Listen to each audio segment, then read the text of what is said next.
बड़वाह में बसंत पंचमी से संतों की कोट खप्पर धुनी तपस्या प्रारंभ हो गई है। बड़वाह के नावघाट खेड़ी स्थित मां नर्मदा के उत्तर तट पर सुंदरधाम आश्रम में संतों की कोट खप्पर धुनी तपस्या बसंत पंचमी शुक्रवार से शुरू हुई। इस अवसर पर पंडितों ने श्री 1008 महामंडलेश्वर महंत श्री बालकदास जी महाराज एवं अन्य संतों से विधि विधान से पूजा अर्चना करवाई। इसके पश्चात हवन एवं भंडारा प्रसादी का आयोजन हुआ। श्री 108 नारायण दास जी महाराज ने बताया कि कोट खप्पर तपस्या बसंत पंचमी से प्रारंभ होकर गंगा दशहरे तक 4 माह चलती है, जिसमें प्रतिदिन तीखी धूप के बीच दोपहर 12 बजे से 3 बजे तक बालकदास जी महाराज के सानिध्य में संत अलग अलग प्रज्वलित कंडों का घेरा बनाकर अपने सिर पर जलता हुआ खप्पर रखकर ईश्वर की आराधना करेंगे।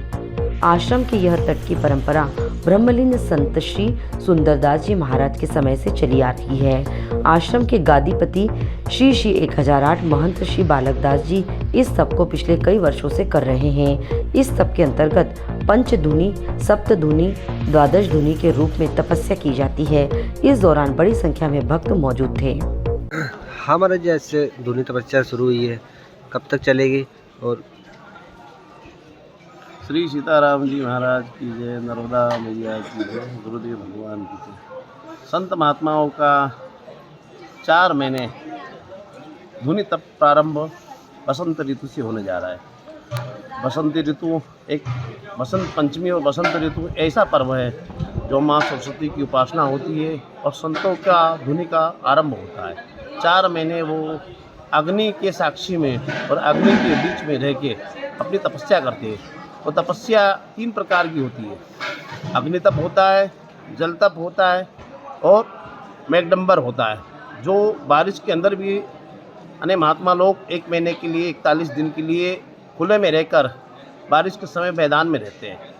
और जल तप होता है सवेरे 3 बजे से 6 बजे तक सूर्योदय तक अग्नि जल में रहकर भगवान का स्मरण करते हैं। ये अग्नि तप होता है। जल तप होता है। अग्नि तप प्रारंभ होने जा रहा है बसंत ऋतु से।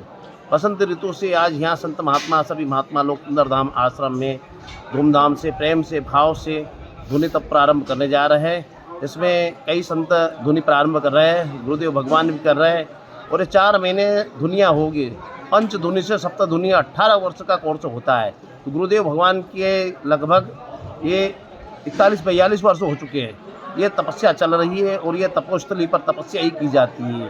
तो यहाँ हम सभी संत महात्मा लोग आज धुनी प्रारंभ कर रहे हैं और सभी क्षेत्रवासियों से मैं निवेदन करता हूँ कि आप लोग भी ये संतों के दर्शन कर और ये माँ नर्मदा के भव्य रूप में आयोजन हो रहा है, इसमें उपस्थित होकर प्रसाद ले, यज्ञ नारायण के दर्शन करें और माँ नर्मदा जयंती पे शामिल हो और पुण्य के भागी बने। नर्मदे हर। बड़वाह से विशाल कुमरावत की रिपोर्ट।